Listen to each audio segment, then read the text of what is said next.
All right. Good afternoon, ladies and gentlemen. I'd like to call the hearing to order and acknowledge that we're in Treaty 1 territory, the home and the traditional lands of the Ojibwe, the Cree, Dakota peoples, and then the national homelands of the Red River Métis. Our drinking water comes from Shoal Lake 40 First Nation in Treaty 3 territory. My name is Ron Merritt. I'll be your chairperson this afternoon. Introducing the panel members, present is Bill Moretsky, and via Zoom, our other panel member is Ian Mahone. Our recording secretary is Belen Rojo, and representing the city of Winnipeg from the assessment department is Roddy Pontanella.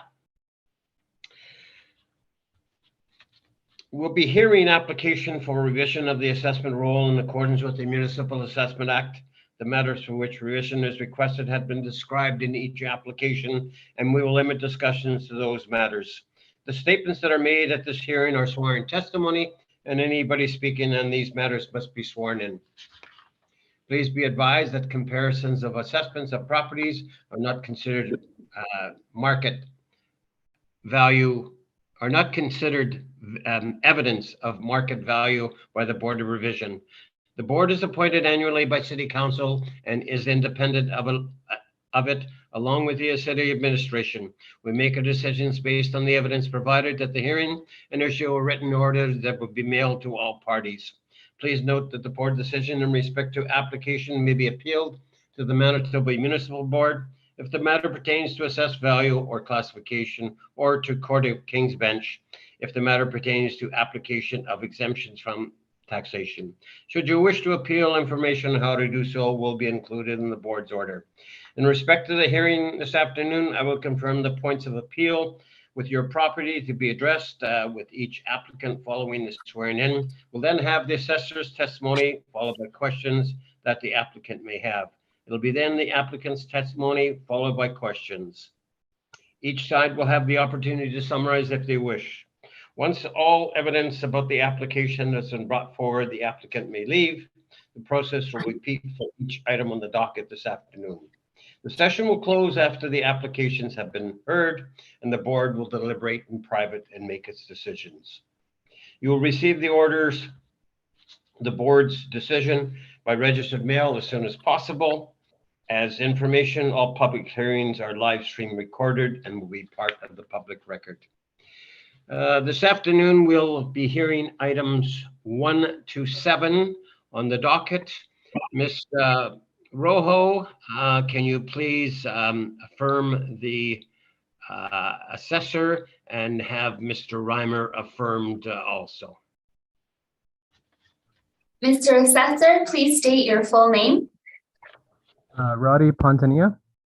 And you affirm the evidence you're about to present is the truth, the whole truth, and nothing but the truth? I do. Thank you. Mr. Applicant, please state your full name. And you affirm the evidence you're about to present is the truth, the whole truth, and nothing but the truth? Thank you. All right. Roddy, we're going to deal with the docket that we have in front of us, and we'll first deal with 1395 Ellis Avenue. So the floor is yours for your presentation, sir. Okay, thank you. So up next on the docket, we have file 22-2087.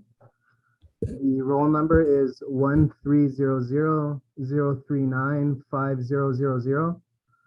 The address is 1395 Ellis Avenue. And the 2023 assessment has gone out in two components. We have a taxable component and an exempt component.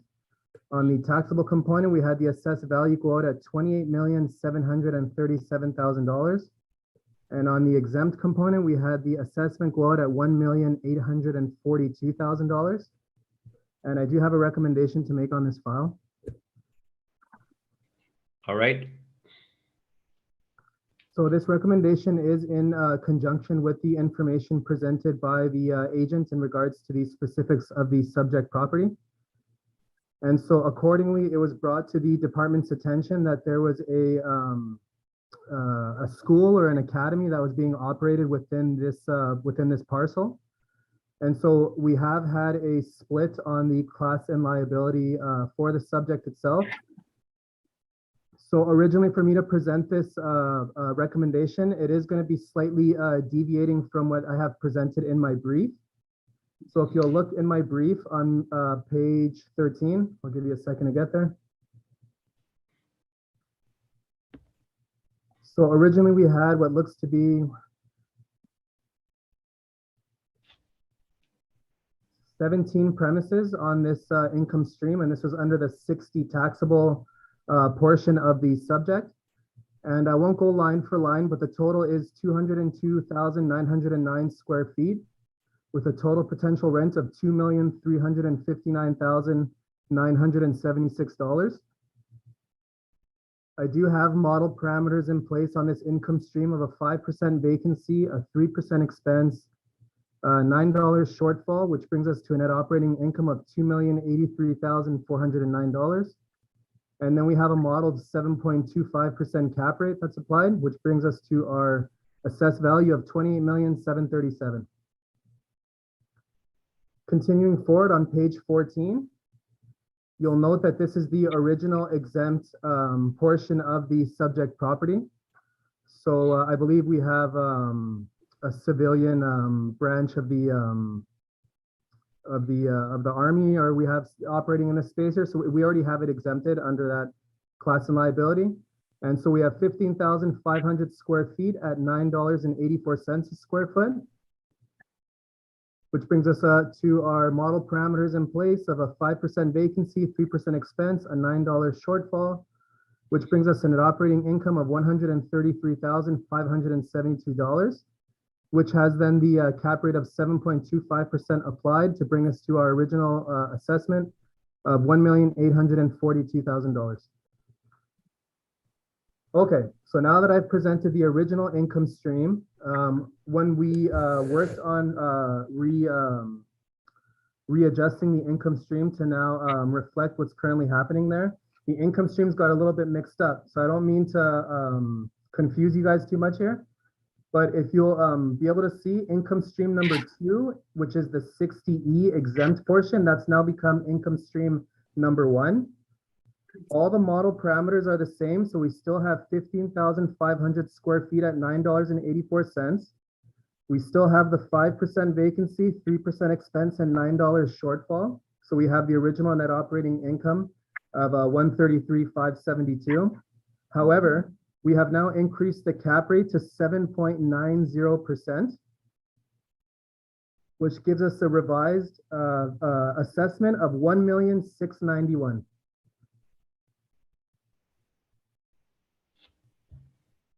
So if I can direct your attention back to page 13. Income stream number 1 in the original brief is now income stream number 2 in our records here. And we now have several adjustments that were made. We have made an adjustment to the rent rate for premise 13247. So 13247 originally was $9.56 for 23,444. It's now at $10. Premise 13252. We had 10,401 square feet originally at $13. Oh, sorry, you know what? That's the one right underneath it. I apologize. 13253, the B1 bank that we had there. Originally, we had 10,832 at $17.52. We now have it at $15 a square foot. And then the following, the final adjustment to the income stream was premise 13257. Originally, we had that at 17,547 at, it looks to be 975. And this one was adjusted to $12 a square foot. So there were some adjustments going to actuals. With that being said, the leasable area is now going to be adjusted because we have reallocated one of the premises, which was the Salon Academy. We have now reallocated it under a school exempt tax portion. So there is a change to the total income stream now as we're removing one of the premises and creating an income stream for itself as it's now exempted on the overall realty value.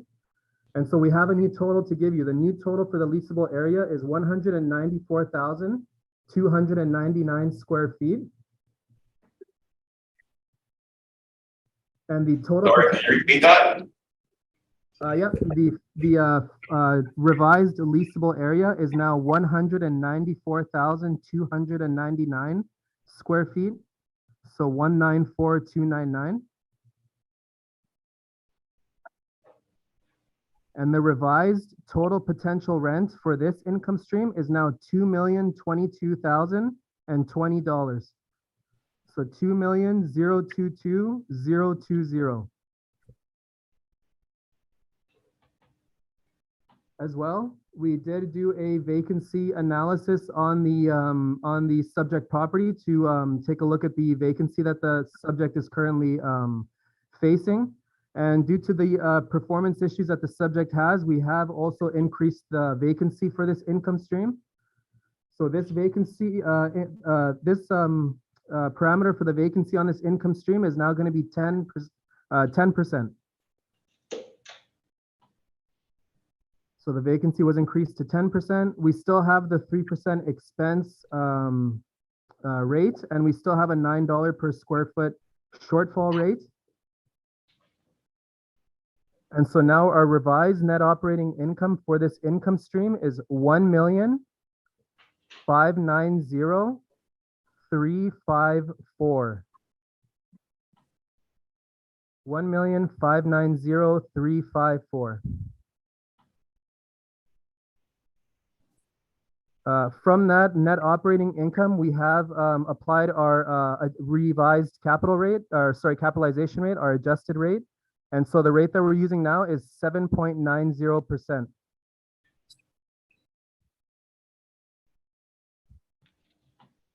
And that presents us with a revised valuation for this taxable portion of the income stream.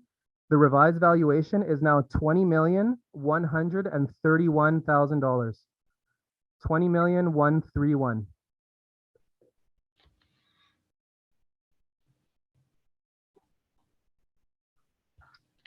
And then the final component of this income stream is now the revised school exempt portion that falls under the 40S class and liability exempt code.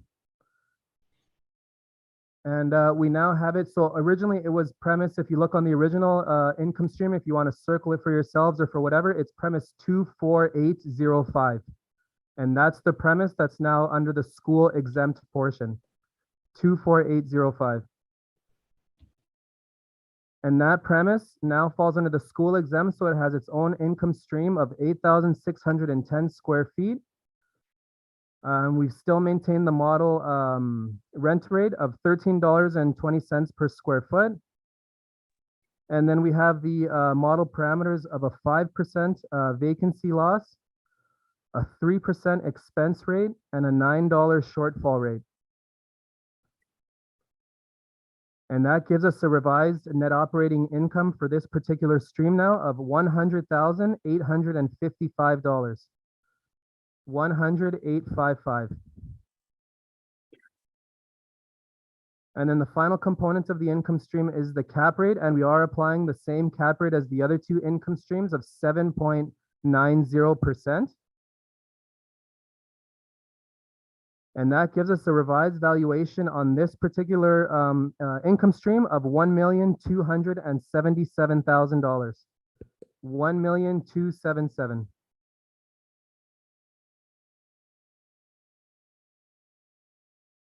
And then the final value for all three income streams is $23,099,000.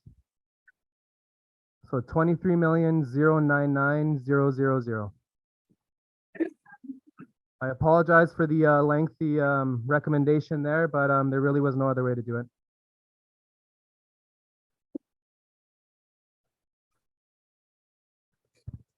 And that's my recommendation presentation, $23,099,000.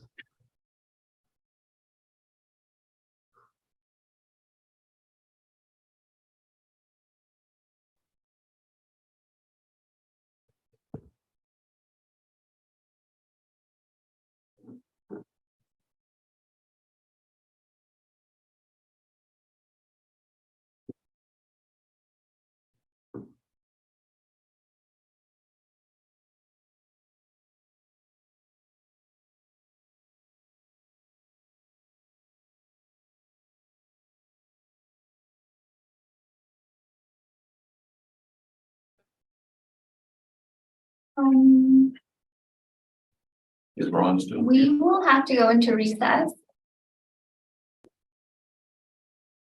Actually, Okay. just 1 second. Okay, I'll be waiting, standing by. Do you know, is it gonna be a few minutes or? Hold on, our chairperson just connected again. I got him coming back now. Oh, sorry. Oh, and I went through that whole presentation. Well, we might have to go through it again. I guess. I don't even know. Said myself now. You are muted at the moment, Mr. Merritt.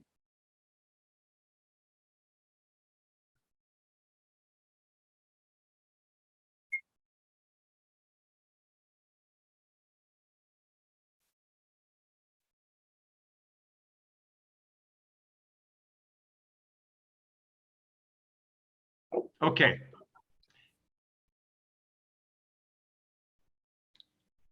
Mr. Reimer, there is a recommendation by the city of Winnipeg for this property. Are you in agreement? We're not. We're much closer, but there's still a couple of concerns we have. All right.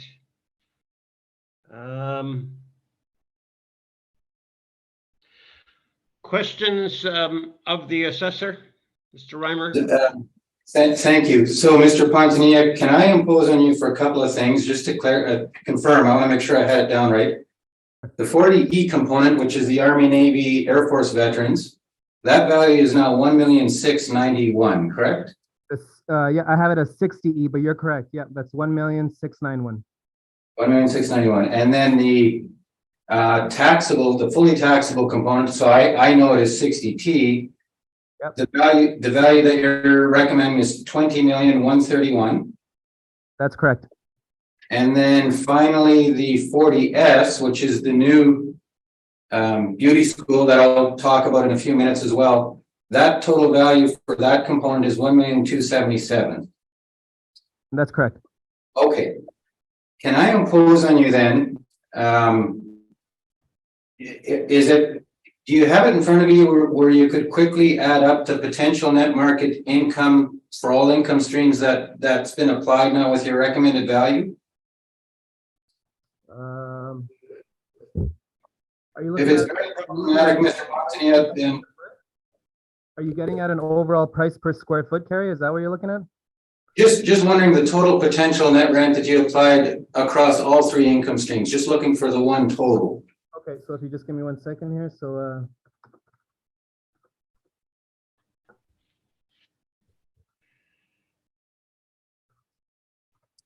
And Mr. Pontinia, to be clear, this will just help to frame the discussion. You make my presentation. you're giving me homework at the board, Carrie.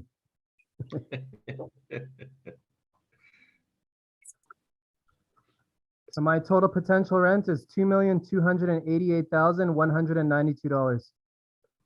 And that's for all three income streams, right? That would be for all three put together, correct? Okay.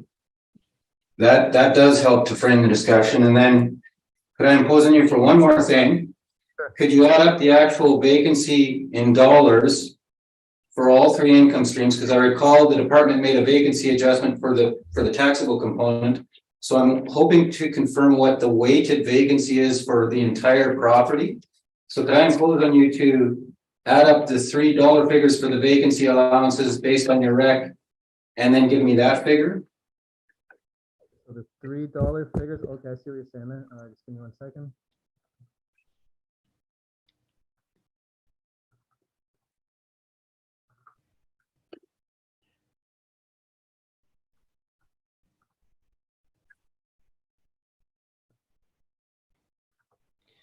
I'm looking at $215,511 in overall vacancy loss.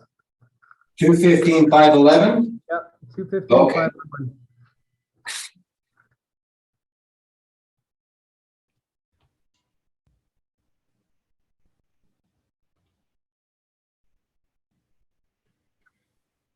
Okay, so and by all means, Mr. Pontinia, if you want to confirm my math, but the way I calculate it, then the overall weighted average vacancy rate for the whole property is at 9.42% now, based on the recommendation you made.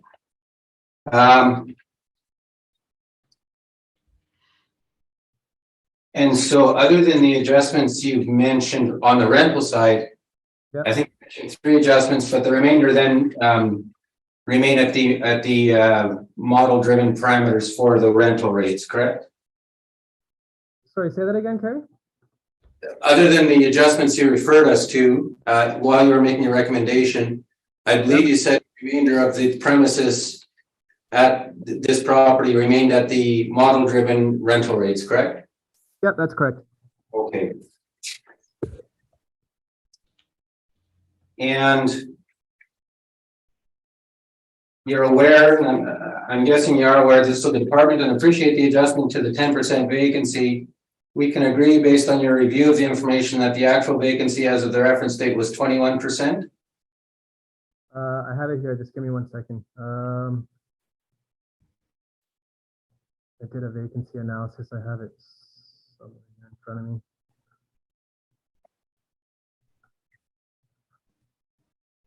So it looks like what I got is I got 42,763 square feet. And it depends on which area you use. So I went by our records. So I had 218,409 square feet. That was my total area that we had on record. And when I made my analysis, mine came out to 19.58% vacancy. And that was my analysis of the vacancy on the income streams. I'm going to agree with you on that denominator. So thank you for pointing that out. My denominator is incorrect in my material, so I'm going to adjust that. You're absolutely right. It should be 218,000. I think we're within a few hundred square feet. Yeah, it wasn't much different, but I just usually go by our records for that. Yeah. Agree with you on that. So we can agree then, based on my correction, that the actual vacancy was 19.58%. Yep, that's correct. Okay. Mr. Chairman, those are my questions. Thank you. I thank you. Mr. Moretsky, any questions of the assessor? Yes, on the original exempt portion, which is now income stream number 2, changed the cap rate to 7.9, is that correct? Yes, that's correct. Okay, and that is also true for the other income stream, correct? Yes, that's correct. They all have a 7.9% cap rate applied now. So what was the reason for increasing the cap rate? A review was done on the property, and it was just due to the, I guess, the lack of parking in certain parts of the property, the way the property is laid out with its warehouse spaces, some of the challenges that the property has suffered over several cycles in regards to its tenancy, and all that taken into consideration just let the department feel comfortable applying a 7.9% cap rate on the subject. Okay, and you originally not considered all those items before? They would have been considered, but a further review just showed that perhaps in the application of this current cycle's cap rate, that a slight adjustment to it was deemed appropriate. But a cap rate within the 7% is already taking into account challenges. We're just saying that perhaps the property has a little bit more of the challenges than what the model's predicting, but 7% is still within the range of potentially properties that have some challenges to them. All right. So that the school exempt portion. Yep. Yes. So that is 8,610 square feet. What would be, you know, the percentage of the overall square footage that represents? Would you have that information? I don't. I could do a quick. You wanted to know what the overall percentage of that would be? Just that portion, the school exempt portion, what the percentage of the overall square footage of the property, what it represents? You're gonna I can do my own calculation too, I guess, but I can do the math for you. Just give me a second. I just have to. You guys are giving me all kinds of homework today. well, we're giving it back to you. Just give me 1 second. I just got to add up the. So the total area again is 218,409 and then 8610. Divided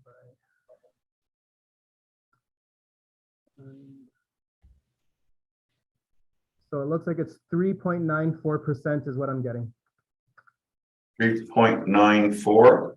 3.94%, correct. All right. And then the 40E portion, which is 15,500 square foot, correct? That's correct. You want the percentage on that one? You want to do it? Should I do it myself? Is that fine or? Yeah, no, I got it here. 1 second. Okay. I got my calculator in front of me. 7.096. So you can go 7.1%. 7.1%. Yep.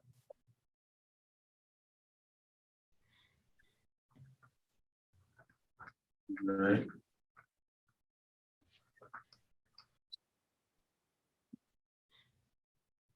It's a big property.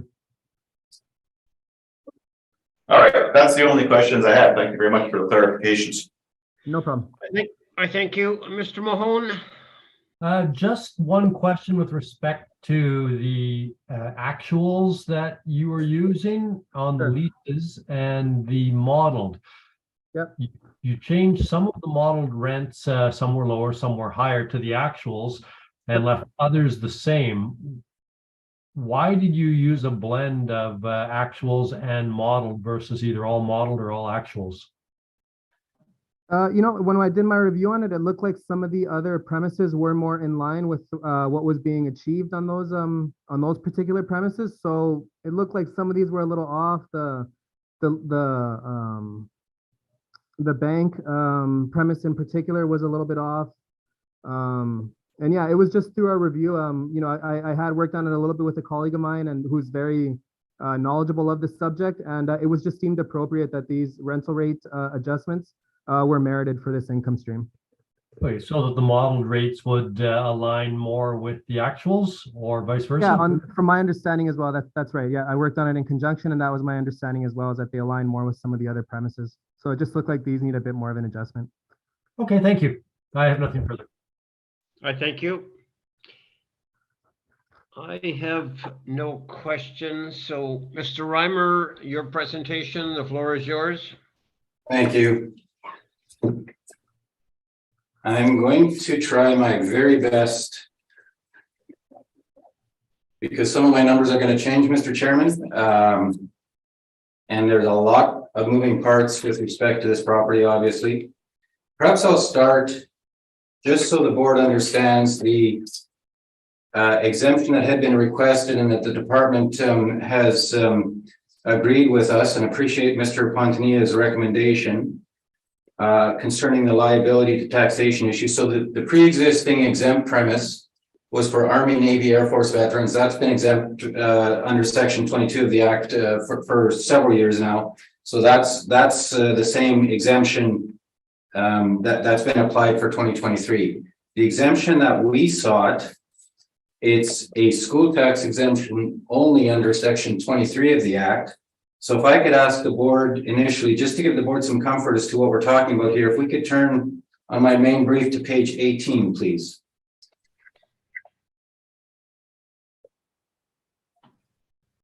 Let me know when you're there, Mr. Chairman. All right, go ahead. Okay, so the exemption, school tax exemption that's requested is the Salon Professional Academy, and the materials are attached, but we were convinced based on our review that it was a properly school tax exempt under the provision that refers to a college or seminary of learning under 23(1)(d) of the Act. And so it's on that basis that the school tax exemption was requested. And as Mr. Pontani has pointed out, the exemption concerning this occupant has been agreed to. So that's actually the easy one. I do have the materials attached should the board wish to go through them. They start at our page 51, just for reference. So now the more difficult, not difficult, but if I could ask the board initially now to turn to page 21 concerning the overall valuation. And the reason, Mr. Chairman, I'm trying to present this in a most coherent manner possible, it's because we've just applied one income stream in our initial materials to this board. Recall that I had asked Mr. Pontinia about his total potential net market rent. And the total potential rent that the department's now calculated is $2,288,192. So now the difference between our potential rent of $2,194,000 and the department's at $2,288,000 is the difference is actually narrowed a lot. In addition, if you recall Mr. Pontinia's advice concerning the capitalization rate at 7.9%, that's actually a wee bit higher than our request this afternoon at 7.75%. And there's a Mr. Moretzky had a very good question about the capitalization rate, and from our perspective, Mr. Chairman, I just wanted to comment the 7.75%, pardon me, that we had selected, and ultimately that the department was a 7.9%. It's a cap rate, of course, is a function of risk, and the risk involved. You've got to weigh a number of things: the top line revenue, how secure is it? What are the strengths of the covenants in place? The risk because of the physical characteristics of the property, things like land to building ratio, things like configuration that might make it difficult for retail operations, and ultimately, though, in terms of stabilizing the net operating income, how does the net operating income that's been applied in our valuation and the department's valuation relate to the actual performance of the property? And I think that's where there's definitely a significant risk in that the NOI that this property has been generating, with only the exception of 1 year, but in 2020, the NOI being generated, I should say, is about $120,000 less than we're calculating. In 2019, it was better, but in the previous 4 years, because of vacancy issues and things I'll talk about in a minute, it was significantly lower. So where I'm going with all of this is between the narrowing of the gap in the top line potential net market rent and the capitalization rate, which now has effectively become a non-issue, and that the department's applied 7.9, we're at 7.75. I believe this really distills to vacancy. And I appreciate Mr. Pontinia, and I know Mr. Pontinia has looked at this carefully, along with his colleagues. If you look on our, again, same page, that's page 21, our suggested vacancy allowance, Mr. Chairman, is 20%. So that's really where the significant difference lies. There is a difference, of course, in the non-recoverable expense allowance. We're still applying the 5% plus 2, and the department's applied 3% total. Recall, Mr. Chairman, and I know all members of the panel, I know Mr. Pontini has heard our submissions concerning the non-recoverables, and what we suggest is, if the board were inclined to reduce the non-recoverable to 1%, the mathematical effect is to increase our capitalization request by, we rounded at 25 points. That is very close to what's happened here, again, going back to the 7.9% that the department's applied, which is a little higher in the recommendation than our 7.75. So I am actually going to, for the purposes of our hearing, I'm going to treat that as covering off our concerns. So now we are back down to vacancy. So if we go back briefly now to page 17, and Mr. Pontinia was exactly right. My denominator at the 202,909, that's incorrect. The total leasable area at 218,409, that is the appropriate denominator to use there. So what I can tell you is this: the average, where it says from 2018 till the reference date to 21.07%, I'm agreeing with Mr. Pontinia that corrected number should be 19.58% in each of those years and as of the reference date. What I can also tell you, I've run the corrections to the remaining figures. And what I can tell you is that the overall average from 2013 up to the end of 2020 and the first quarter of 2021, the average actually gets reduced to 36.46%. So it actually does go down. So that doesn't materially change our request. Obviously, the average for the 8-year period, or it would be the 8-year period leading up to the reference date, is still in excess of 35%. the actual vacancy rate in the period from the start of 2018 right through the reference date was 19.58%. And therefore, when we go back to the valuation on page 21, we've applied a 20% rate. One item that was known, and the board's welcome to follow along if they wish, but I can tell you, I'll just give you the page reference for our materials. I'm reading now from page 15. A very significant tenant at this property, they occupy 10,401 square feet, was Le Chateau. In October of 2020, Le Chateau has happened with a number of retailers during the pandemic.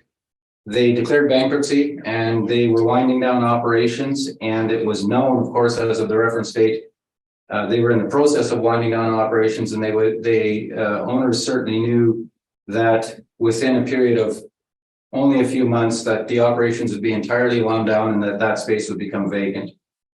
So that 10,400 square feet certainly is effectively known to be vacant within a very short period of time after the reference date, with, of course, no prospects for that space or the other vacant space as of the reference date. And so when one looks at the additional amount of space that was known to be coming online available for lease, the vacancy actually increases from the 19.58% that we've calculated to just over 25%. So in that context, given the historical vacancy issues and the actual, which was 19.58%, the knowledge that that was going to get bumped to over 25% as of the reference date, or very close to the reference date, with the Chateau winding their operations down, we'd suggested in our materials a vacancy allowance of 20%.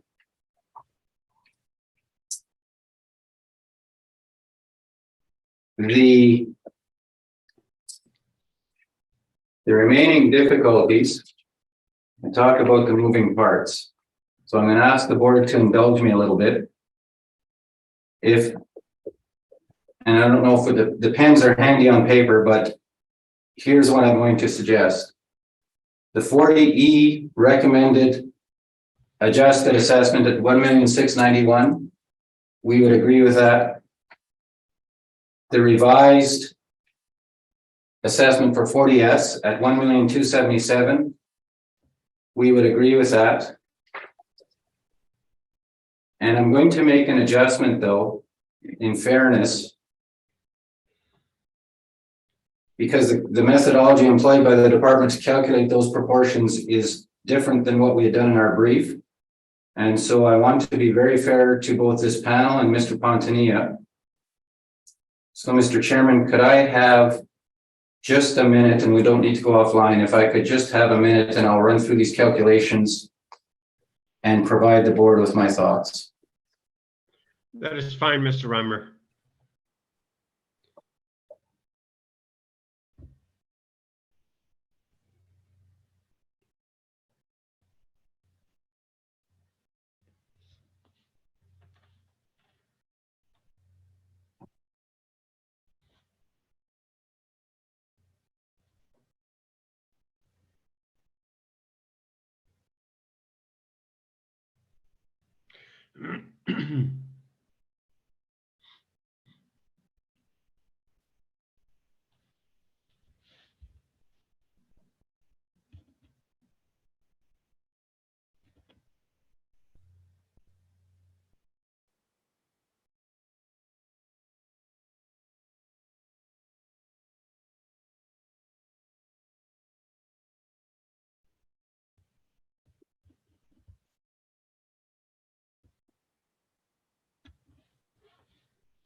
Mr. Pontanilla, you're using $9 for a shortfall, right?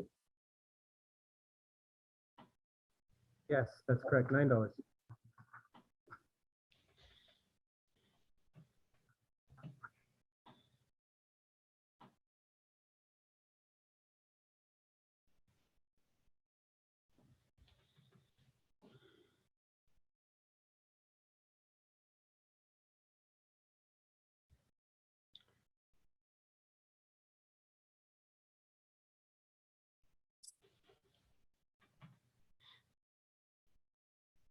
Okay. Here's my suggestion.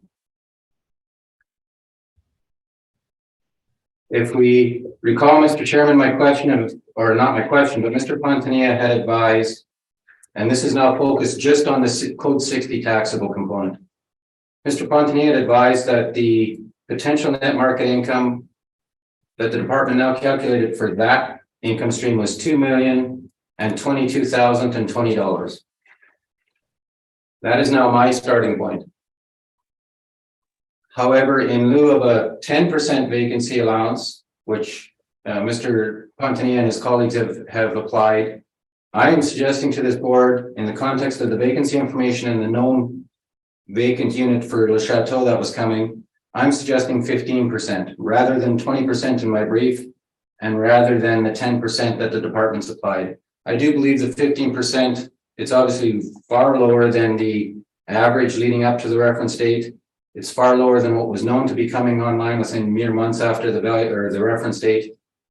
But because of the adjustment that the department's made with the 7.9 capitalization rate, I am suggesting a 15% reduced vacancy rate for this income stream. So the revised effective gross income, this is net of the potential income net of the vacancy, is $1,718,000. And after application of shortfall and expenses, and I have adjusted because of the adjustments that have made overall to the income stream, I have adjusted the non-recoverables. The revised net operating income for this income stream would be $1,404,000.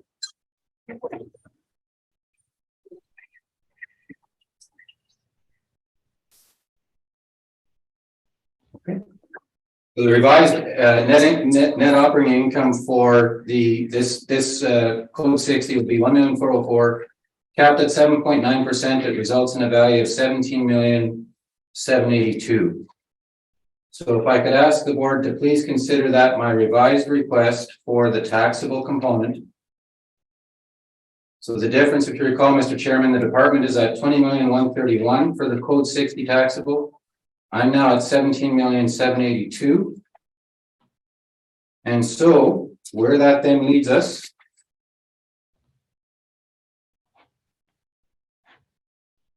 $17,782,000 for the taxable. And then the $1,277,000 for the 40S, the school tax exempt.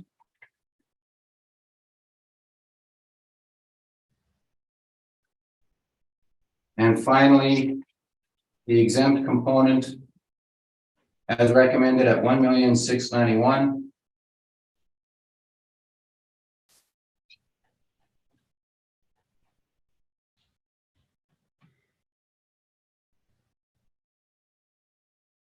For a total revised value of $20,750,000 among all three components.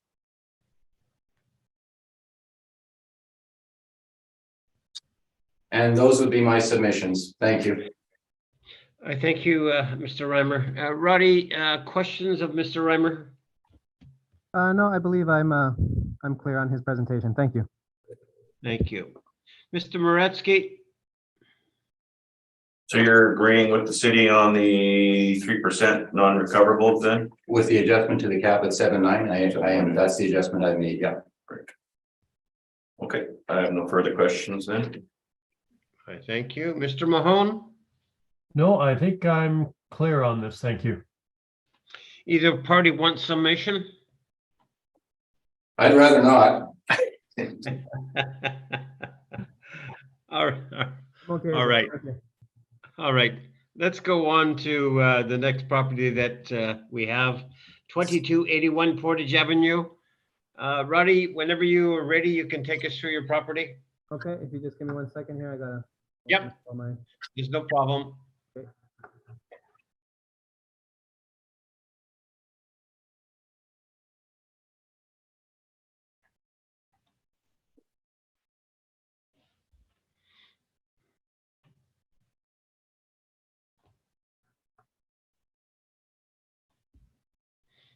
Okay.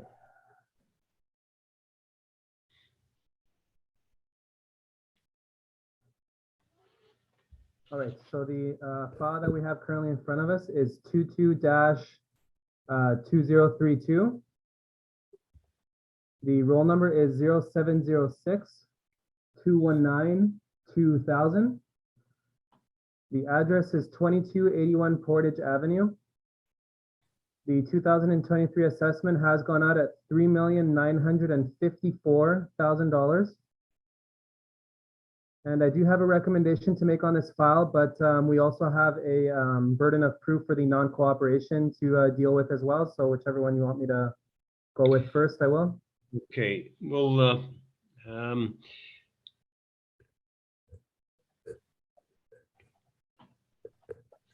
we'll deal with the non-co-op issue. Okay. So if I can please have your attention to page 14 of my brief. That's where my non-cooperation portion begins. So you'll note that we do have a Canada Post delivery document stating that the parcel was delivered June 10th. On page 15, we have the accompanying document that states that the parcel was delivered.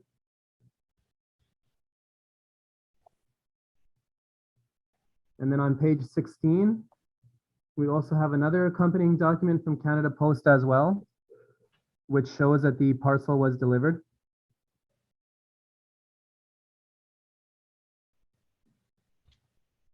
Now, this one is a little bit interesting because I have also included the subject's income and expense mailer.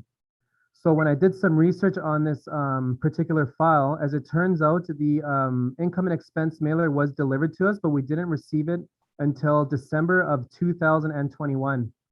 So even though we did receive the income and expense mailer, and we do appreciate that the subject did send it to us, we actually didn't receive it until December of 2021. So we have the information on there, but we didn't receive it in time to be able to use it in regards to our modeling for the 2023 cycle. So I'll leave it to the board to decide. I just wanted to be clear about it, that although we are seeking non-compliance, we actually do have the mailer, and I have included it in the brief. The issue is that we received it as a department. We didn't receive it until December of 2021. All right, Roddy, I'll end my presentation at that. Yeah, just offhand, the requirements are, they go out, is it the end of June? Tell us about that and what the deadline is. Okay, so from my understanding, the first round goes out in April with a requested delivery date of, I believe it's May. The exact day is eluding me, but it's in May at some point. That's the initial mailing of the income and expense mailer request. If we don't receive any information back, the second mailing goes out, I believe it's in June. And then the requested date to return, if I'm not mistaken, it's June 30th. All right. And so typically there is a small little window of a grace opportunity to be able to get it and still be able to use it. But if the department doesn't receive the income and expense mailer in a timely manner, then we can actually use the information in our analysis. And from that perspective, then we are instructed to seek a non-compliance penalty on that. All right. So basically, there is a little bit of a leeway grace period, but this is beyond the exception and classified as late then. This one is much further than what it's typically granted. So yes, it would be considered late. I thank you. Mr. Reimer, your comments? A couple of questions, Mr. Chairman, if I might. So Mr. Pontinia, and could I ask you, and if the board members might turn to page 7 of your brief, and you've referenced this, but I just want to make very clear. So the date of receipt shown on page 7 for this submission, specifically the 2020 information, that was on December 30th of 2021. That's what the department's records indicate, correct? And that's correct, Mr. Reimer. According to what I've looked at in our department records, we received it December 30th, 2021. Okay. here's the concern, Mr. Pontanilla, based on my review and the information and reviewing with our client. Can we turn briefly to your page 22? Actually, we can turn to page 21. And this, starting at page 21, this is the information that was supplied to the department. As you can see up in the upper right-hand corner, it says a due date of May 6, 2021, correct? That's correct. But if we turn to your page 22, Yeah. and we look at the certification block, the date shown on that document is May 5th, 2021, correct? That's what it looks like, correct. And then again, if we turn, and this is part of the same package, I believe, if we turn to your page 24, in the certification page, that also shows the date of May 5th, 2021. That's correct. And I'm somewhat familiar with this process too, Mr. Pontanilla, so if you believe I'm speaking out of turn, by all means, please correct me, but as I understand it, as you stated, the initial requests go out in April. The stated due date for returning on the form itself was May 6th. And these would be for the non-registered letters. This is based on the original letters that just go out in the mass mail, correct? That's correct. So this would have been the original mailing, not the certified mailing. Right. And it's, if I understand the process correctly, if the department's records do not show a reply being sent in, then the systems within the department generate the second request, which are sent out based on the evidence. And this is part of your evidence you've provided. The Canada Post evidence, this all relates to the certified letter that goes out in connection with the second request, right? Yes, that's correct. Okay. And that it's that second request that drives the sort of ultimate deadline of, late June or perhaps some leeway into July for the submission of the requests or the replies to the request for information, correct? That's correct. Mr. Chairman, I've got a couple of comments, but those are my questions.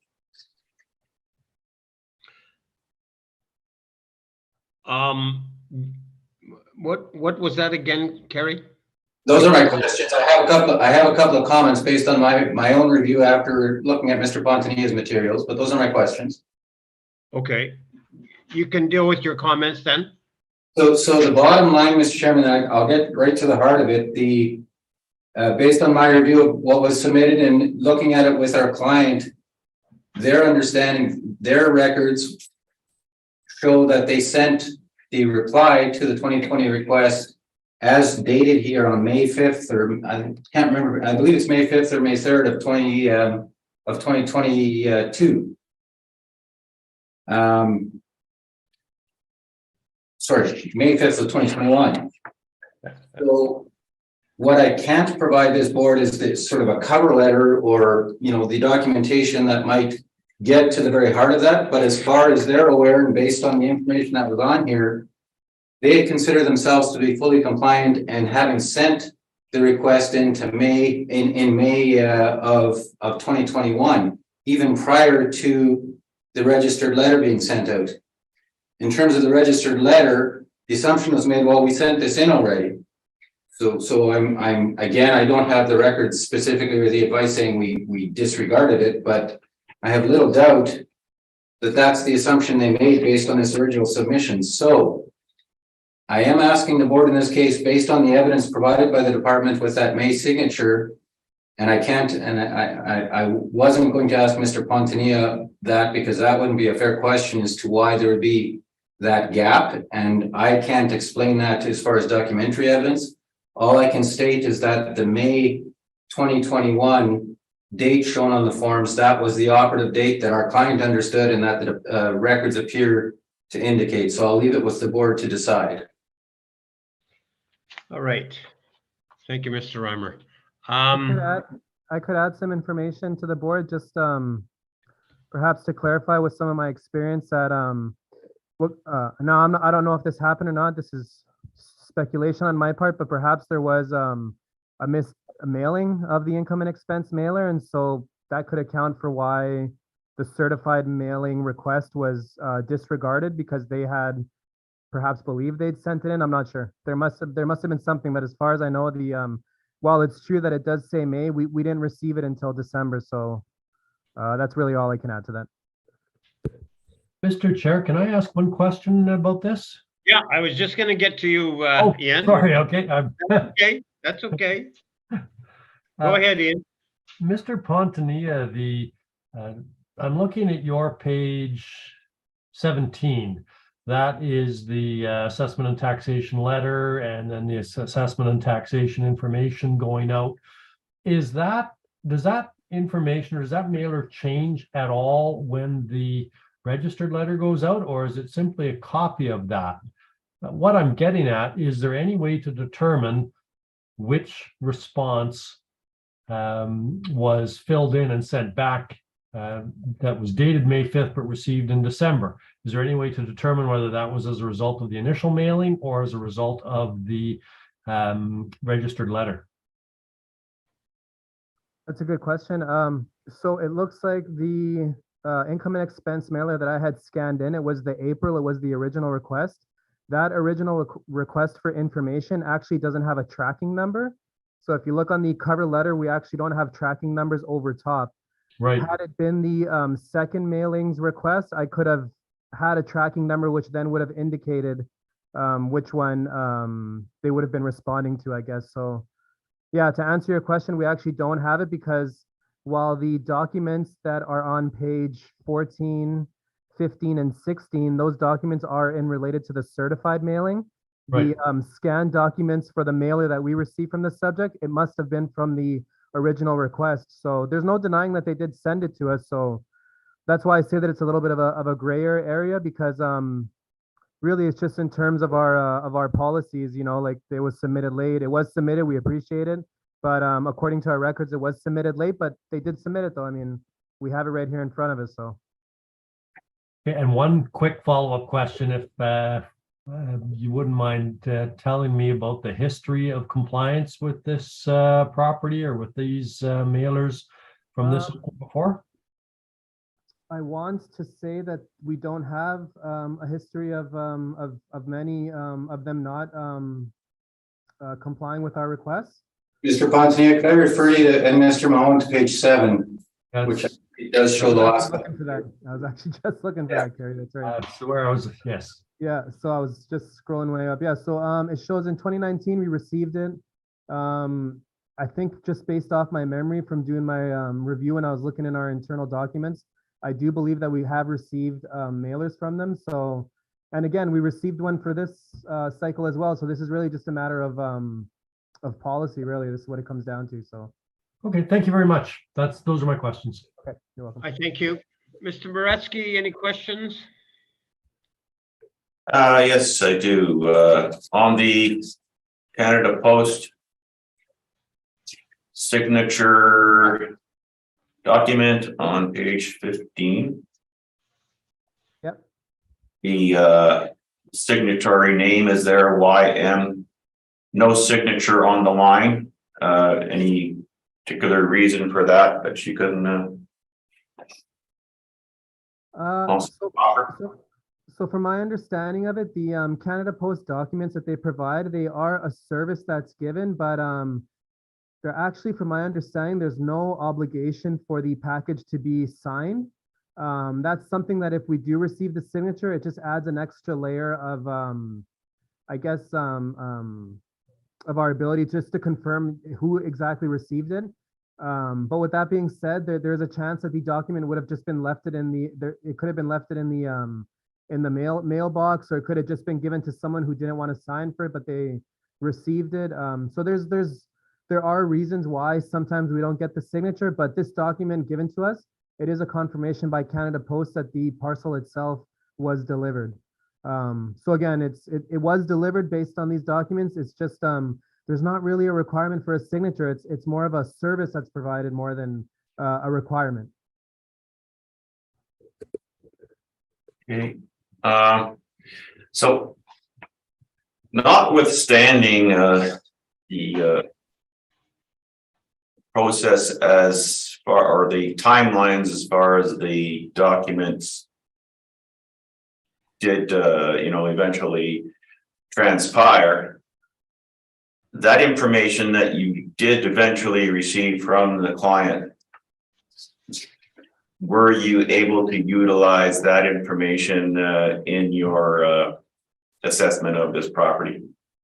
That's a great question, and that actually leads us to the crux of why we're seeking non-compliance. We actually didn't receive it in time. So as I sort of alluded to earlier, we do expect our income and expense mailer request to be delivered in a promptly manner. But with that being said, if we can still receive it before it actually goes under analysis, then there is consideration to waive the penalty that we're seeking. But in this particular situation, due to when we received it in December, we were unable to use it in our analysis. And that's why for this one, I was given the directive to seek non-compliance on it for that specific reason alone. So you did get to the crux of the matter, is that we weren't able to use the data that we received from there. Okay. No further questions, Mr. Chair. All right, Ms. Rojo, we are going to take a Mr. little. Chairman, can I briefly summarize and just respond to that? Certainly. So bottom line, notwithstanding the date of receipt to the department, you can appreciate the non-compliance penalties can of course be very onerous, and the intent of the penalties, as the court has stated, is not to punish. It's to not be blindsided, and the assessor has an obligation, the department, and this isn't on Mr. Pontanilla, but the department's got an obligation, if they're seeking the penalties, to establish all the elements of the non-compliance. And in this case, as I said, compliance from when a client has mailed a response on May 5th, 2021, which is from all of our records that we're able to determine and reviewing with the client, that's what happened. And when it's on the face of the evidence that the department submitted, that is not a circumstance in my respectful submission where penalty should be granted. There's a serious element of doubt as to whether there was even any non-compliance at all. I have no doubt the department's records show that December date. I also can tell you from personal experience, the department's processes are not 100% foolproof, and there's errors that are made. And when you've got a date in May of 2021 on the face of the record, I'd suggest to the board, in the context of non-compliance penalties, that's the factual circumstance that should govern this request. So I'll leave it at that. Thank you. Thank you, Mr. Reimer. Ms. Rojo, we'll shut it down, and the panel members will meet off camera and discuss it and we'll give you our results. All right, we'll call the hearing back to order. And for this property, the non-co-op issue will be granted to the city. After a meeting with our panel members, we have decided that the non-co-op issue will be granted to the city. So, Mr. Reimer, you will be presenting first, if you don't mind. In those circumstances, Mr. Chairman, we're going to be requesting a 54-1 confirmation under the Act, please. Thank you.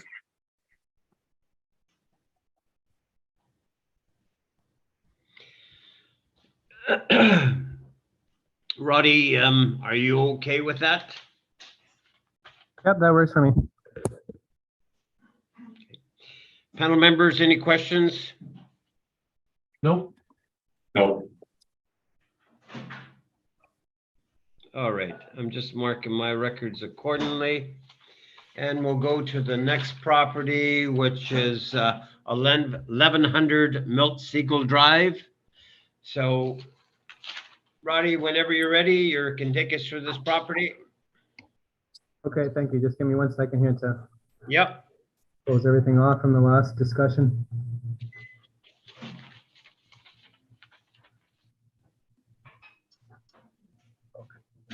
Hang up. Okay, that's all closed. And sir, we're discussing Milt Siegel, okay? Yes, 1100 Milt Siegel. Okay, give me 1 more second. I'm just Yep. checking the recommendation form here.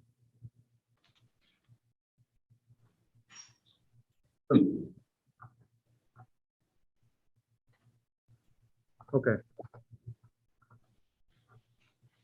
And so the next file we have in front of us, I'm just getting right here. It's 22-926. The roll number is 13000517100. The address is 1100 Milt Stiegel Drive. The 2023 assessment has gone out at $1,936,000. And I do have a recommendation to make on this file. So if I can Go take ahead, your, Roddy. so if I can take your attention to page 9 of my brief. We do have one income stream on the evaluation, and so we have 4 premises associated. We have a C2 premise at 1,000 square feet at $19.41 per square foot. The next premise is 1,178 square feet at $19.19 per square foot. And then we have 1,200 square feet at $19.17 per square foot. And 3,186 square feet at $17.91 per square foot. And then after the review, it was, we do have model parameters in place for that. So we have a 4% vacancy, a 3% expense, and a $9 shortfall, which when applied with a 5.75% cap rate brings us to our original valuation of $1,936,000. And so for the recommendation, we did do several revisions. So for one, it was deemed that the overall potential rent that the model was producing was coming in a little bit aggressive based on my analysis of the subject's income and expense mailer. So I do have 4 new rental rates to provide. They're all model driven, but they are all with a characteristic adjustment on them. So we now have 1,000 square feet at $16.68 a square foot. We have 1,178 square feet at $16.50 a square foot. We have 1,200 square feet at $16.47 per square foot. And then we have 3,186 square feet at $15.39 per square foot. That gives us a revised total potential rent received of $104,914, which at 6,564 total square feet gives a revised price per square foot of $15.98. Previously, the model had it at $18.60. And then we have applied model parameters of 4% vacancy, a $9 shortfall, 3% expense. And then we have also increased the cap rate on this property. Originally, it was 5.75%, which was a little aggressive. It has been increased to 6.4%. So into the mid 6 range roughly. And that gives us a revised overall value of $1,490,000. $1,490,000. Can you give us your NOI, please? Yes, the revised net operating income is now $95,332. 95,332. 332. 95,332. Mr. Reimer, are you in agreement? I don't have instructions due to the timing of the discussions between Mr. Pontier and myself, but I have a high level of comfort with the revision. And I'm asking the board to consider the reduced value in anticipation of getting those instructions. Thank you.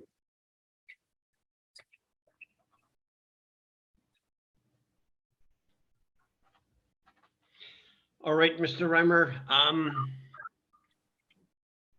Roddy, any questions? No questions. Fellow members, any questions in regards to the recommendation? Yeah, what was the gross income again? Repeat. The total potential rent received. Yes. So for the revised, it's 104,914. So 104,914. Okay. No, that's it. No question. Okay. Ian, are you okay? Yeah, no questions. Thank you. Okay. Let's go on to the next property, which is 1016 St. James Street. Mr. Assessor, whenever you're ready.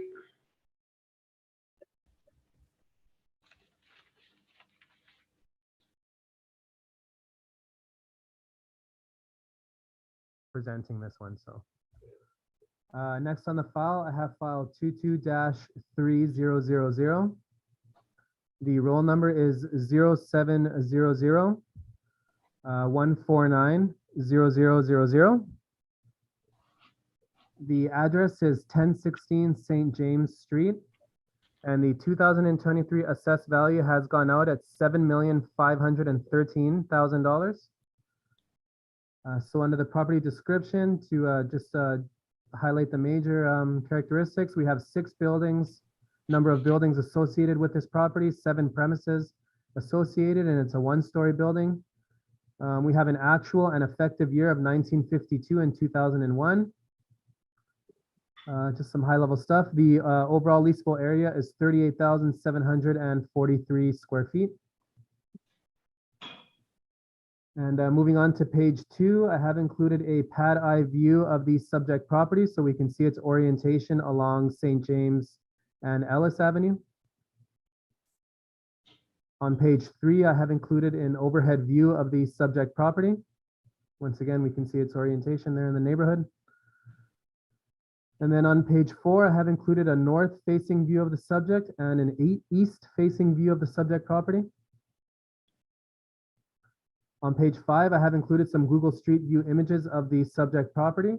So we can see as we're driving by virtually all the tenants that are associated with the space and the buildings. And then that takes us on to page 6 and wraps up on page 7. On page 8, we do have some lease information, and we have received requests for income information for the subject, so we're okay there. We have no sales history for the subject property. And then we do have some leases in place. We have Unit B. We have a lease beginning in 2014, 1,525 square feet at $18 per square foot. On Unit C, we have another long-term lease we have on file from January 1st, 2017, 15-year lease, 1,428 square feet at $26 a square foot. Unit C1, we do have Les Sage Restaurant and Bakery. We have a lease beginning in 2016, running for 5 years, 1,850 square feet at $20 per square foot. Unit D, we do have as a lease beginning in 2014, 10 years. We have 8,450 square feet at $17.18 per square foot. We don't have a unit here, but this would be for the bedding retail store that we have there. We do have a long-term lease from 2006, a 20-year lease, and that's 6,511 square feet at $21 per square foot.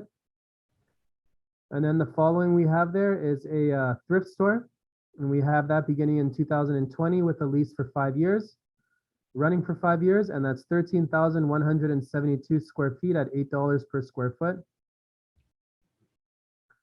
For my rent comparables, I have included comparables within the market region. So you'll see that the comparables were attempted to be held to the St. James Ellis neighborhood.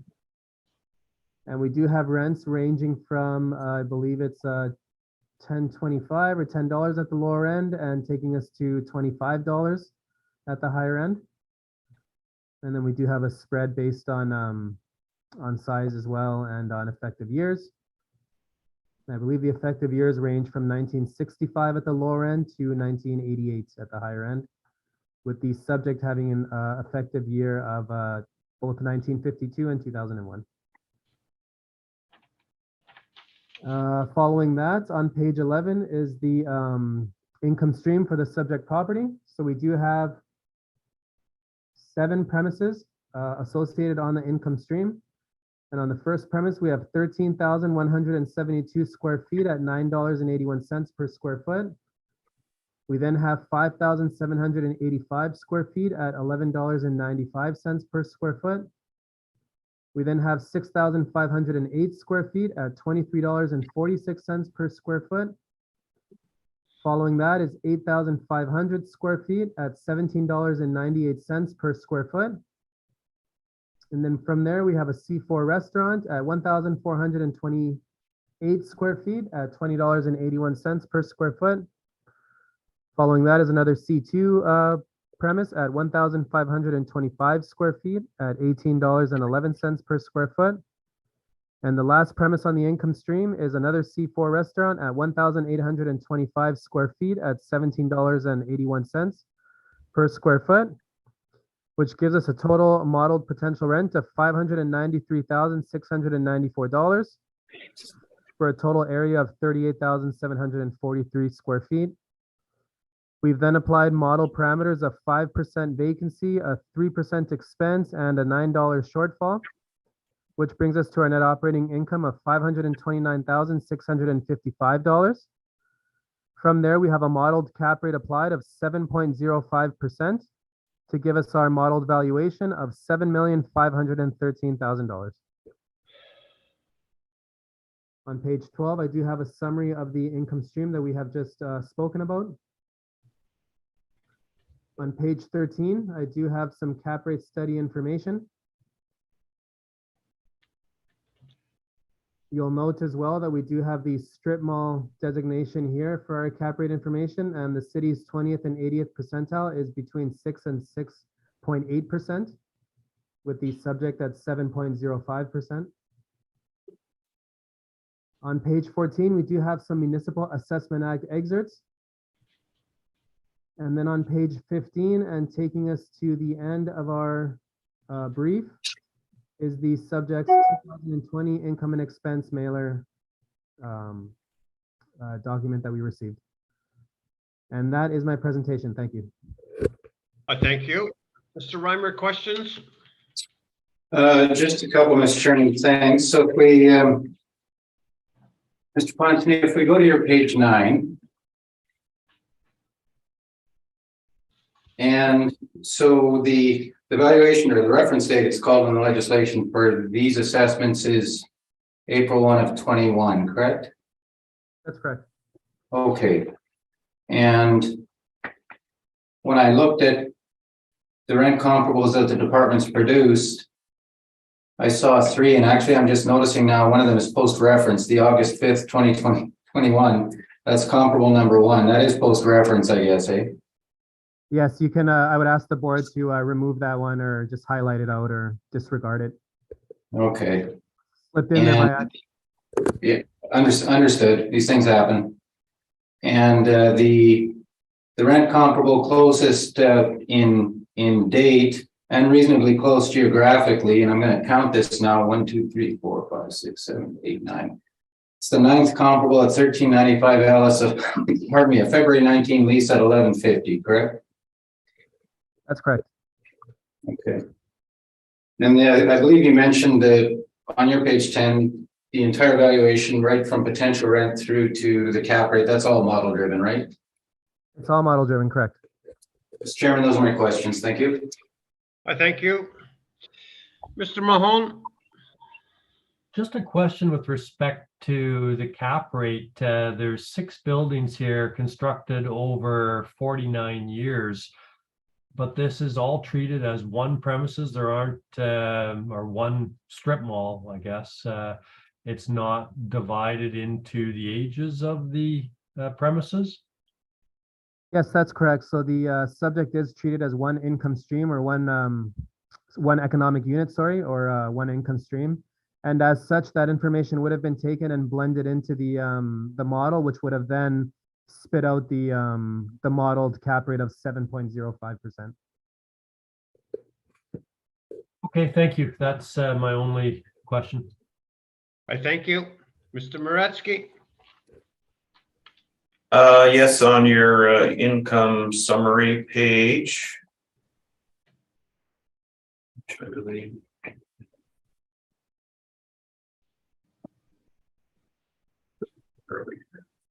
Okay. Page 10. Page 10. Expenses 3%, non-recoverables Yes, that's Do you correct. have any evidence to back that percentage up? Well, that 3% is a modeled expense, so it's an expense allowance. And so it's applied to all of the subject properties that fall under the NSC income stream. Under the NSC property type, I should say, sorry.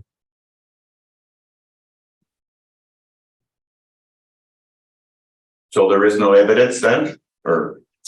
Well, all income streams get that 3%. That's just an expense.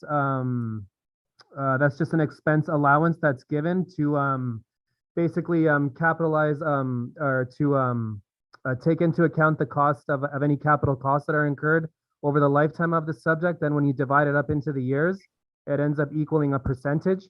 So the model has different percentages for different cycles based on the inputs given for the expense information that it calculates. And for this cycle, 3% is the average given for the subject that falls under an NSC neighborhood shopping center stream.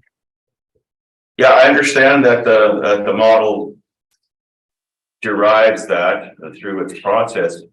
Just like for some other items such as the rent per square foot, you provide other information comparables, and on the cap rate you provide other information. In some cases, maybe not in this particular presentation, but I'm just wondering, you know, what is the have you analyzed or researched the actual evidence of that expense that you're allowing of 3%? Well, to find an actual expense, it's a little complex. It requires some pretty in-depth analysis, looking at least 3 years worth of income and expense information, possibly 5 years to have a better idea of the trend and how much the average would be over 5 years. So if you're asking me if I did an expense analysis and related to the subject that we're currently speaking of, I didn't. I didn't see anything on any of the information provided to flag me that the subject would require any kind of a non-recoverable expense analysis. So I just went with the 3% that the model gives. That's just the standard for this particular subject type. Okay, no further questions. I thank you. Roddy, I just noticed that that the subject property, you have an effective age, and you know it varies from, I think it's what, like 1951 to 2001. So I'm wondering about the cap that was used for the subject property. Right. So this would have been a modeled cap rate. So it would have just taken into account the different buildings that we have on record, and then it just would have based it on an effective year of the overall subject. So just looking at some of the information I have in front of me, I do have one building record from 1952, one building record from 1956, one from 1973, one from 1988, and one from 2000, and one from 2001. So we have 6 records of additions being worked on, different components at different stages in the subject's history. All that would have been blended in together to give us an overall effective year. The model has it at 1978.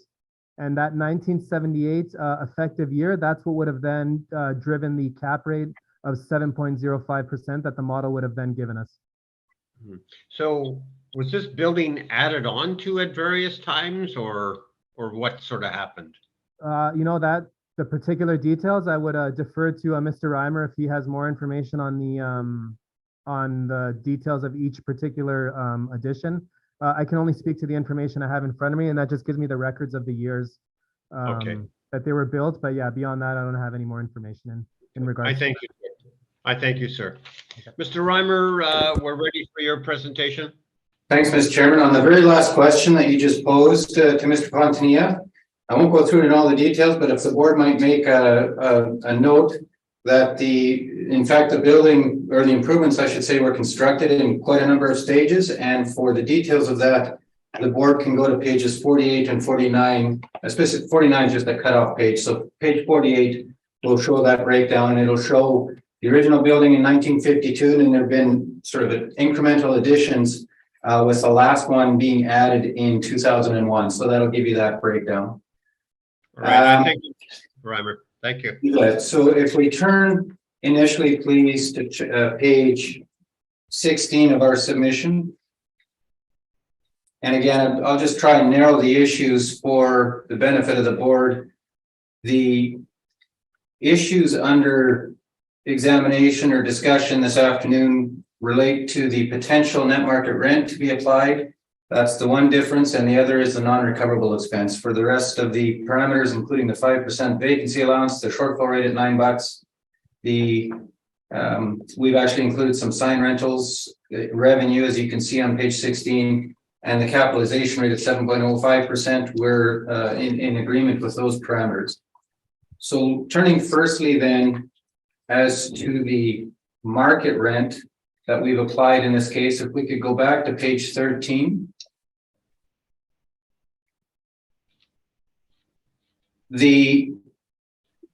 There's actually been a couple of, and I know Mr. Pontier had gone through the department's records. What the records don't reflect are some of the renewals that happened. The lease start and end dates for the most recent renewals for the tenancies at this site are shown on page 13.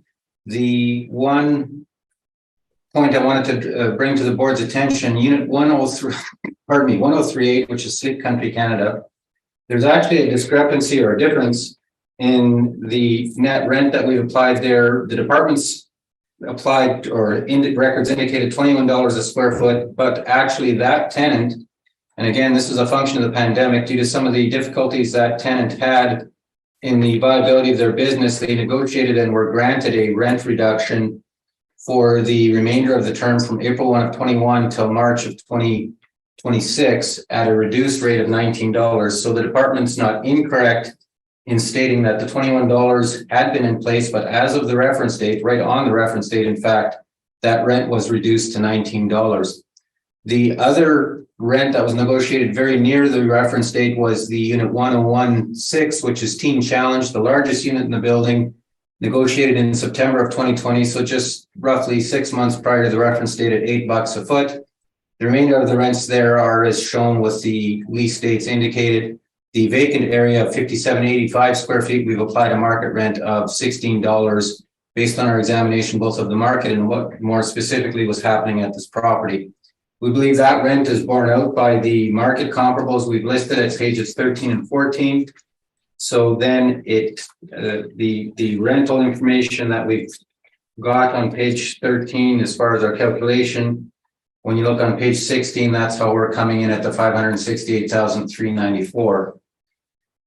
I know that I recognize all members of the panel, and I know that these members are very familiar with our non-recoverable expense study. So I'm going to ask the board and Mr. Pontier to turn to it, but with the caveat that it'll be very, very brief. Mr. Moretsky had posed the question of Mr. Pontier as to the evidence concerning the non-recoverable expense allowance. And I, again, for the sake of brevity, Mr. Chairman, let me know when you have the non-recoverable expense study in hand or on screen. You go right ahead, Mr. Thank you, Mr. Chairman. So if we turn to page 10 of the non-recoverable study, and again, this is getting to the heart of the matter, there are 4 expenses that very, very routinely, and in fact, almost invariably with investment properties come up that we're suggesting should be included as a proper non-recoverable expense, both under appraisal theory for the reasons we mentioned in the materials, and they're indicated there, and also as far as the assessment manual from the department in prior years and Saskatchewan's and Ontario's assessment manuals, which are saying the same thing, that one must account for these non-recoverables. So the primary non-recoverable expense, pardon me, is leasing commissions, but we've also included professional fees, advertising, marketing, and asset management fees where applicable, which is only in very limited circumstances.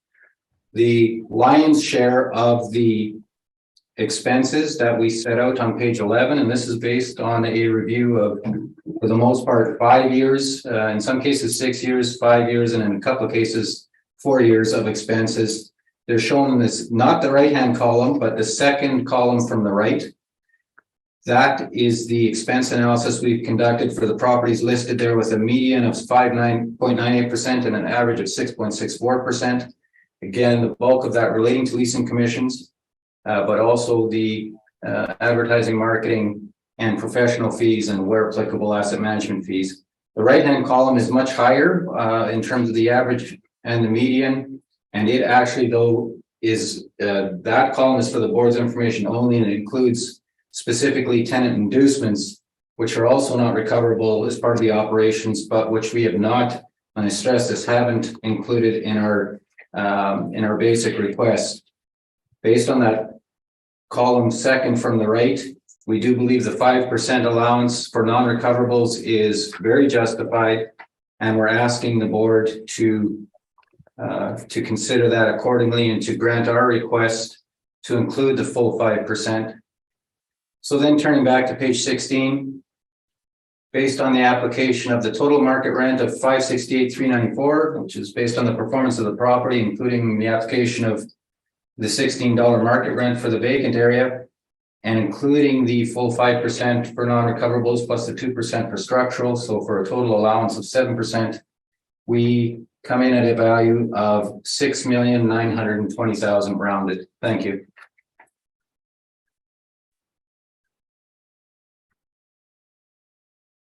Sorry, 6,919,000, 6,920,000.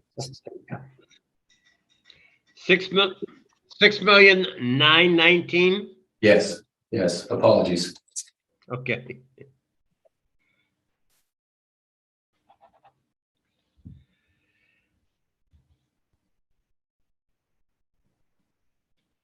Roddy, questions of the applicant? No, thank you. I'm okay for questions.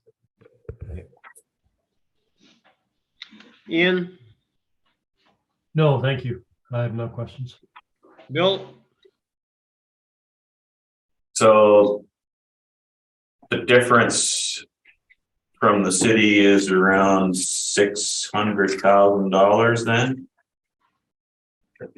Yes, yes, in And the majority of that is due to the difference in the recoverables. Would that be fair?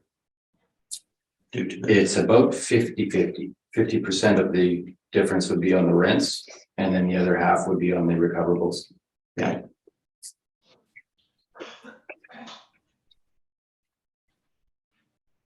No further questions. Thank you. I thank you. Either party wants summation? No, thank you. Oh, great. Okay, thank you. Mr. Reimer, are you due for a break now? I would take it. All right, But that's up to you. let's take 10 minutes, okay? Okay, sounds good. Thank you. So we'll reconvene at, that's about 10 after 3. Okay, we'll call the meeting, or the hearing back to order. And the next property we're going to deal with is 303 King Street. So, Mr. Pontanea, you can take us through this property. And if it helps for the manner of presentation, Mr. Chairman, we are just seeking a confirmation under 54-1 to the extent that helps with Mr. Pontanea's presentation. Okay, so Roddy, you can just briefly read it into the record and then we'll deal with it. Okay, so the file currently under review is 22-3183. The roll number is 1309-617-5800. The address is 303 King Street, and the 2023 assessment has gone out at $1,365,000. All right. And Mr. Reimer, for the record, you were seeking confirmation? We are indeed, yes. Okay. Panel members, any questions? No, thank you. Questions? All right. So we'll go on to the next property, which is 1125 Main Street. Whenever you're ready, Mr. Assessor.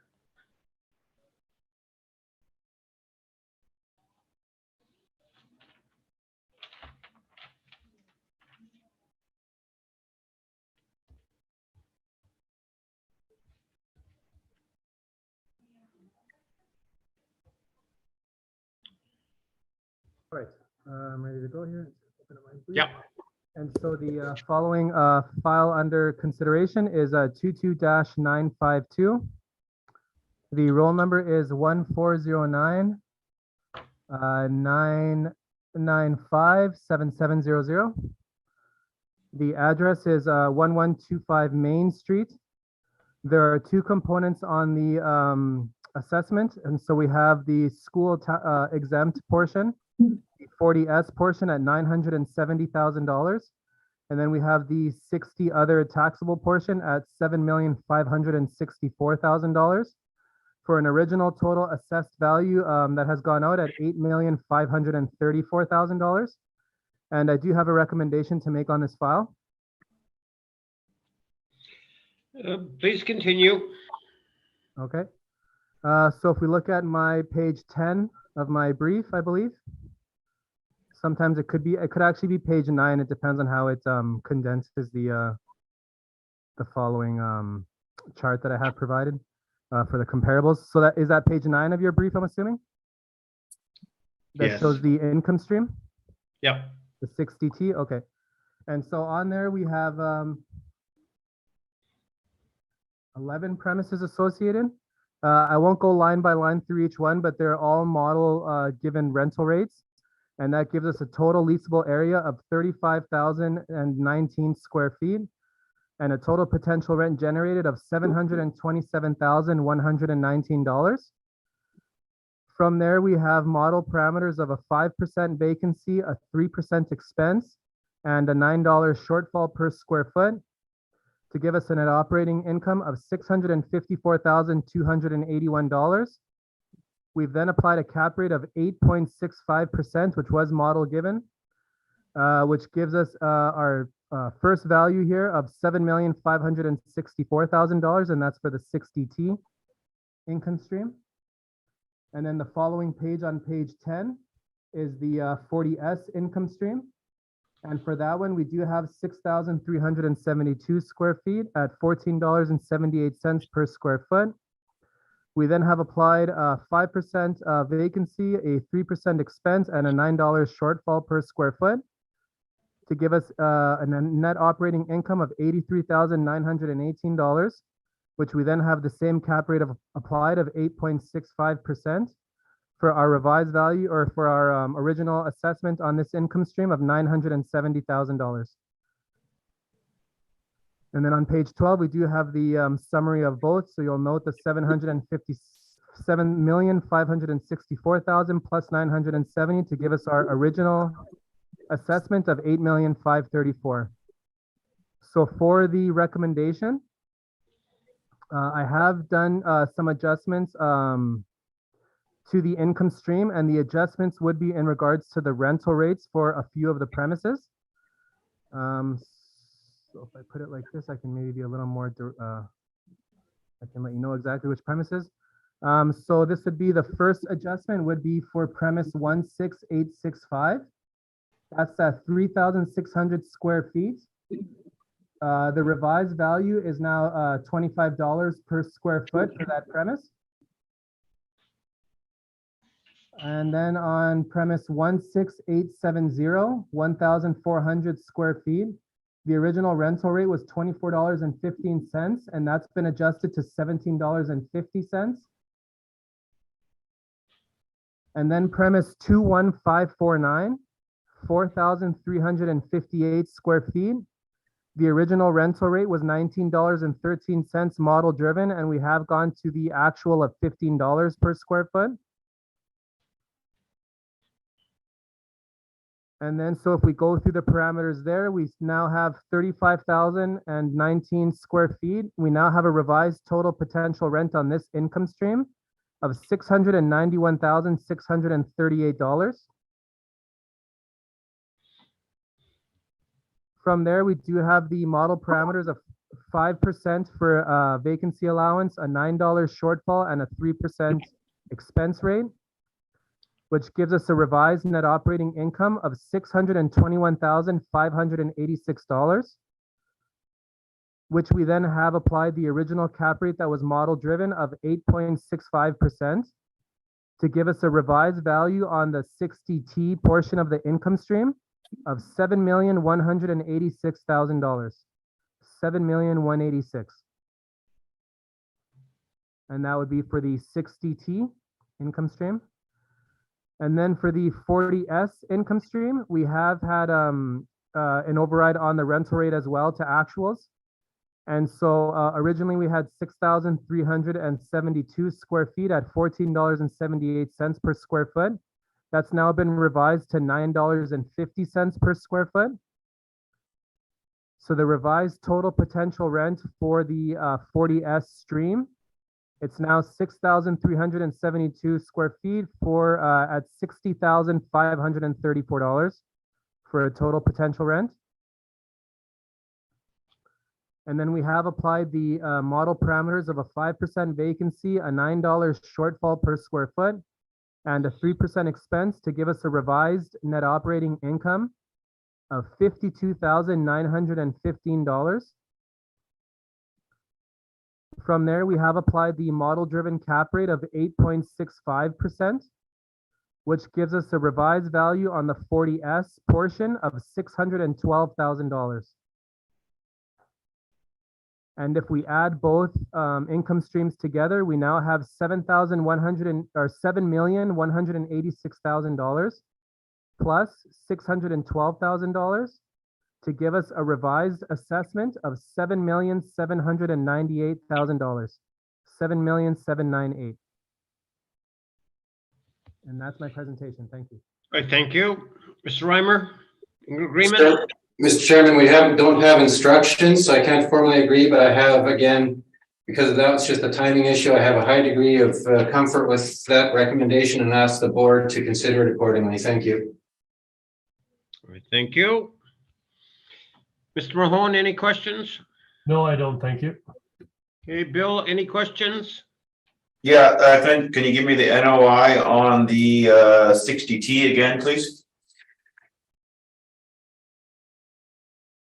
Oh, you're muted. Oh, sorry, 1 second. Can you hear me okay? Yeah, I can hear you now, yeah. Okay, so the NOI on the 60T portion is now $621,586. $621,586. The cap was 8.65. 8.65%, that's correct. Value was 7,186,000. Yes, 7,186,000, that's correct. Okay, thank you. Summation, either party? No, thank you. Hey, let's go to the last one that we have, which is 1965 Main Street. Ruddy, whenever you're ready.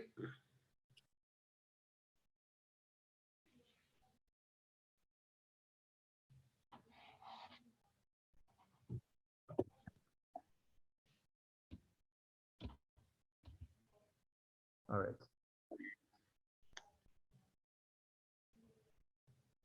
Okay. So next up we have on the docket, we have file 22-903. The roll number is 1100-123-0000. The address is 1965 Main Street. Once again, we have two components to look at on the income stream for the assessment, sorry. And so for the 60T portion, the original assessment for 2023 had gone out at $850,000. And then for the 40E exempt premise, we had the assessment go out at $1,167,000 for a total assessment of $2,017,000.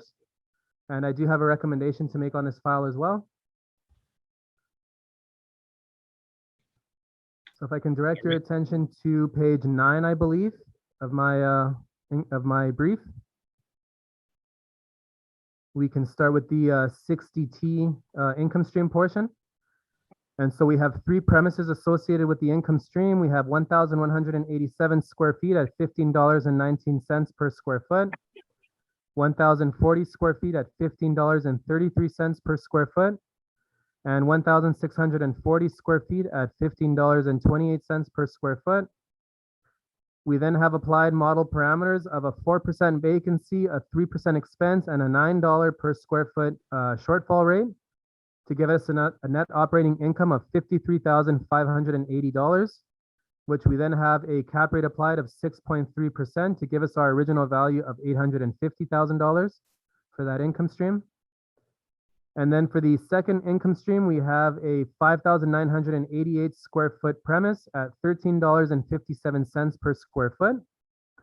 We do have the model parameters of 4% vacancy, 3% expense, and a $9 shortfall for a net operating income of $73,511, which we then have a cap rate applied of 6.30% to give us our value of $1,167,000, which brings us to our total of $2,017,000 originally. For the recommendation, we have agreed to concede on the cap rate, as it looked like the cap rate at 6.3%, given the property was coming in a little aggressive based on some of the indicators that we were looking at. And so it was decided to apply a new cap rate of 7%. So the cap rate was increased to 7% on both income streams. So all the other parameters stay the same for the model driven rental rates, the vacancy shortfall, other, that all stays the same. The only adjustment made is the cap rate, which was increased to 7.00%. And so accordingly, the 60 taxable stream now has a revised value of $765,000. And using the 7% cap rate for the exempt stream, we now have a revised value of $1,050,000. And then when you add them both together, we now have $765,000 plus $1,050,000 to give us a revised assessment of $1,815,000. And that's my presentation. Thank you. I thank you. Mr. Reimer, Thanks. Reimer. Thanks. Yeah, again, due to the timing of the discussions here, we don't have instructions, but again, high level of comfort with the revisions and ask the board to consider accordingly. Thank you.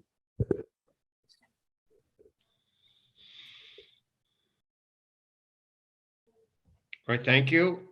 Panel members, any questions? Bill? No, no question.